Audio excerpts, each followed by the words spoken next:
پن اور غیر معمولی لمبے بازو ہیں۔ پھر جو ہے یہ تمام خصوصیات جو مجرموں کے ساتھ لی گئی ہیں وہ انسانوں کے قدیم اجداد سے ملتی ہیں، وہ جینیاتی طور پر غیر معمولی ہیں۔ اب جو ہے اس نظریہ میں خامیاں ہیں۔ مثال کے طور پر لمبروسو کے مطالعے کا نمونہ عام آبادی کا نمائندہ نہیں ہے۔ اب اس کی توجہ فوج کے جوانوں کے ساتھ اعلان کردہ مجرموں کی موازنہ کرنے پر تھی، ان مجرموں کے بارے میں کہ کیا جنہوں نے جرم کیا لیکن کبھی نہیں پکڑا گیا۔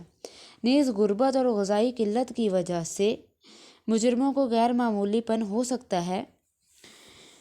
یہ طبقاتی خصوصیات ہیں نہ کہ مجرمانہ خصوصیات۔ اب شیلڈن 1949 نے تجویز پیش کی کہ جسمانی قسم جرائم کی پیش گوئی کر سکتی ہے۔ اس نے جسمانی نوعیت اور مجرمانہ تاریخ کے لیے سینکڑوں جوانوں کی جانچ کی اور یہ نتیجہ اخذ کیا کہ زیادہ تر عضلاتی اور ایتھلیٹک مہارت والے لڑکوں میں جرائم ہوتا ہے، ایسا کوئی حتمی ثبوت موجود نہیں ہے۔ اس طرح کی تحقیقات کے باوجود جینیاتی محققین ابھی بھی حیاتیات اور جرم کے مابین روابط تلاش کر رہے ہیں۔ اب کروموسوم امتزاج ایکس وائی کروموسوم تھیوری کے بارے میں یہ پتہ چلا ہے کہ زیادہ تر مجرموں میں نارمل جو ہے ہونا وائی ہوتا ہے، لہٰذا وہ ان لوگوں سے مختلف نہیں ہیں جو جرم نہیں کرتے ہیں، لہٰذا یہ وجہ نہیں ہو سکتی۔ اب جو وائی مجموعہ رکھنے والے زیادہ تر جو مرد جرم نہیں کرتے ہیں، لہٰذا ایک اضافی ایکس وائی وائی اس طرح ضروری نہیں ہے کہ کسی شخص کو مجرمانہ سرگرمی ہو۔ مزید برآں کسی بھی عورت میں جین کا یہ امتزاج نہیں ہوتا ہے، لہٰذا وہاں کوئی خواتین مجرم نہیں ہونی چاہیے، لیکن یہ سچ نہیں ہے۔ اس طرح کی کروموسوم امتزاج پر مبنی قابل قبول نہیں ہے۔ اب ایکس وائی وائی وضاحت جو ہے انٹیلیجنس تھیوری کی اپنی خامیاں ہیں، کیونکہ کچھ مجرم انتہائی ذہین ہوتے ہیں، پھر نیز ان کی ذہانت کی وارداتوں کو بھی جرم قرار دیا جا سکتا ہے۔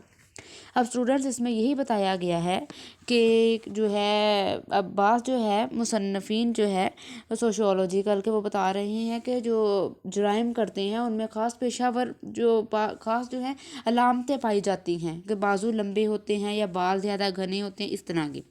لیکن بعد میں جو سرچ کی وہ بتاتے ہیں کہ نہیں، ایسی کوئی بات نہیں ہے، ضروری نہیں ہے کہ جن میں یہ جو ایکس وائی وائی یا اس طرح کا کچھ پایا جائے یا ان میں یہ جو ہے علامات پائے جائیں وہ مجرم ہوتے ہیں۔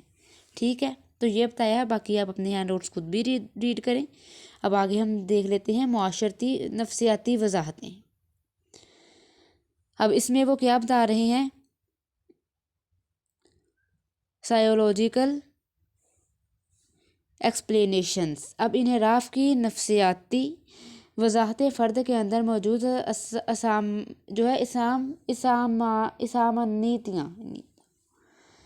اسامانیاتوں پر مرکوز ہوتی ہیں اور اس پر فوکس کرتے ہیں کہ شخصیت کی خرابی کسے کہتے ہیں۔ اب قیاس یہ ہے کہ منحرف افراد کی منحرف شخصیات ہوتی ہیں۔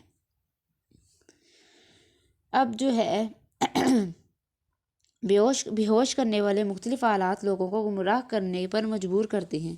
اب زور یہ ہے کہ کس طرح کی شخص پریشانی فرد کو معاشرتی اصولوں کی خلاف ورزی کا سبب بنتی ہے۔ اب ماہرین نفسیات نے دکھایا ہے کہ شخصیت کے نمونوں کا انحراف سے کچھ تعلق ہے۔ حالیہ تحقیق سے پتہ چلتا ہے کہ کچھ سنگین مجرم نفسیاتی مریضوں کے لیے اہل ہیں، یعنی وہ اپنے آپ کو جرم یا شرم محسوس نہیں کرتے، لہٰذا انہیں کچھ سزا کا کوئی خوف نہیں ہوتا ہے، اور ان لوگوں کے ساتھ ان کو بہت کم ہمدردی ہے جن کو وہ نقصان پہنچا رہے ہیں۔ اس کے باوجود حقیقت یہ ہے کہ انتہائی سنگین جرائم ایسے افراد کے ذریعہ کیے جاتے ہیں جن میں شخصیت کی خرابی نہیں ہوتی ہے۔ تو اسٹوڈنٹس اس میں یہی بتایا جا رہا ہے، اب سائیولوجیکل نفسیاتی طور پر جو ہے جو وضاحت کی گئی ہے کہ کچھ لوگ ایسے ہیں کہ جو جرم کرتے ہیں ان میں احساس نہیں ہوتا، اس لیے جب وہ جرم کرتے ہیں تو پھر ان کو یہ نہیں ہوتا کہ دوسرے کو تکلیف ہوگی یا اس کو کوئی نقصان پہنچے گا، کیونکہ ان میں جو ہے احساس کا مادہ ہی موجود نہیں ہے۔ تو اب نیکسٹ کیا ہے؟ سوشیولوجیکل ایکسپلینیشن، معاشرتی وضاحت۔ اب ماہرین نے معاشیات انفرادی منحرف سے باہر جرم کے وضاحتی عوامل تلاش کرنے کی کوشش کر رہے ہیں۔ اب ماہرین نے جو معاشیات کے مطابق انحراف کا عمل نسبتاً ہے، ایک گروپ میں جو انحراف ہے وہ دوسروں گروپ میں ایسا نہیں کر سکتے ہیں۔ جو آج انحراف ہے اسے کسی اور وقت میں انحراف نہیں سمجھا جا سکتا ہے۔ حالات اور وقت کی ضرورت میں تبدیلی کے ساتھ جرم کی جو تعریفیں بھی بدل سکتی ہیں۔ اب معاشرے میں ایسی کوئی چیز مستقل نہیں ہے جو اس طرز عمل کا حساب کرنے جو ایک معاشرے کے مطابق ہو اور دوسرے میں منحرف ہے۔ اب کہہ رہے ہیں کہ معاشرتی اثر و رسوخ میں تغیر پایا جاتا ہے اور اس کے نتیجے میں طرز عمل میں مختلف تغیر پایا جاتا ہے۔ اب فرد کا طرز عمل خواہ وہ موافق ہو یا منحرف ہو، بیرونی اثر و رسوخ کی پیداوار ہے جو سماجی پن کے انداز، لوگوں کی ذیلی ثقافت اور معاشرتی طبقے میں پائے جانے والے فرق سے ہو سکتا ہے۔ اب ہے کہ معاشرتی وضاحت کے حصے کے طور پر ماہرین نے معاشیاتی نظریات کی تعداد تجویز کی ہے۔ اب وہ بتاتے ہیں کہ ہم جو ہے کوشش کریں گے کہ یہاں پر کچھ اہم چیزوں کا احاطہ کیا جائے۔ اب آگے ہے تھیٹر آف ڈفرینشنل ایسوسی ایشن وزیریا سدرلینڈ۔ اب سدرلینڈ نے زور دیا کہ لوگ انحراف سیکھیں۔ انہوں نے تفریق ایسوسی ایشن کی اصطلاح اس بات کی نشاندہی کی کہ معاشرے کے اصولوں کو منحرف کرنا یا ان کے مطابق چلنا سیکھنا زیادہ تر لوگوں پر اثر جو ہے انداز ہوتا ہے جن کے ساتھ وہ شریک ہوتے ہیں۔ اب انحراف سیکھنا جو ہے کسی اور چیز کو سیکھنے کے مترادف ہے۔ اب آگے اور یہ نقطہ نظر اس سوچ کے بالکل خلاف ہے کہ انحراف حیاتیاتی ہے یا شخصیت کی گہری ضرورتوں کی وجہ سے ہے۔ اب بنیادی خیال یہ ہے کہ ہم جن مختلف گروہوں سے تعلق رکھتے ہیں، ہماری تفریق ایسوسی ایشن ہمیں مطابقت یا انحراف کرنے کے بارے میں پیغامات دیتے ہیں۔ ہمیں ملے جلے پیغامات موصول ہو سکتے ہیں، لیکن ہم دوسرے کے مقابلے میں ایک سے زیادہ کے ساتھ اختتام پذیر ہوتے ہیں۔ اب تعریفوں کی ایک حد سے زیادہ جو موافقت اور انحراف کے حق میں ہیں اور جو ہمارا زیادہ سازگار موافق ہیں۔ اب اس کے نتیجے میں ہمارے جو ہے سلوک اس کے بعد چلتا ہے، جو ہمارا رویہ ہمارا سلوک ہے اس کے بعد چلتا ہے۔ اب اہل خانہ، دوست، حملے اور جو ہے ذیلی وہ ثقافتیں اور مافیا گروپس سبھی ممبروں کو سیکھنے کے حالات مہیا کرتے ہیں اور اپنے ثقافتی اصولوں کے مطابق ان کا معاشرتی جو ہے کرتے ہیں۔ اب اس طرح جو ہے ہم جن لوگوں میں شامل ہوتے ہیں وہ ہمارے رویے کو منحرف یا ہم بنانے کے انتہائی اہم ہیں۔ اب لاسٹ پہ بتا رہے ہیں کہ جو معاشرتی وضاحت کی بحث اگلے لیکچر میں جاری رہے گی، ٹھیک ہے، اس کا جو ڈسکشن ہے وہ نیکسٹ لیکچر میں بھی باقی رہے گی۔ تو اسٹوڈنٹس یہ جو آپ کا ایزی سا ہے بس سمجھنے والا لیسن ہے سوشیولوجی، تو یہ بھی ایکسپلینیشن آف کرائم، اس میں کرائمز کا بتایا گیا ہے اور جو بات سوشیولوجیکل ہے وہ کرائم کی نشانیاں بھی بتاتے ہیں کہ کرائم جو ہیں ان میں یہ نشانیاں پائی جاتی ہیں یا جو بھی، لیکن بعض پھر کہتے ہیں کہ نہیں یہ ایسی بات نہیں ہے۔ تو اس طرح یہ وضاحت کی گئی ہے، تو یہ بہت ایزی ہے اور اس میں جو ہے اسٹوڈنٹس رٹا بالکل نہیں چلتا، آپ اس کو بالکل سمجھ کے کریں تو انشاءاللہ آپ کے لیے بہت ایزی رہے گا۔ تو اب اس کی ایکسپلینیشن نیکسٹ لیسن میں بھی آئے گی۔ تو اب کرائمز کے بارے میں جو انہوں نے ساری اس لیسن میں آپ کے لیے جو ہے ایکسپلین دے دی ہیں، ایکسپلینیشن کر کے بتا دیا ہے۔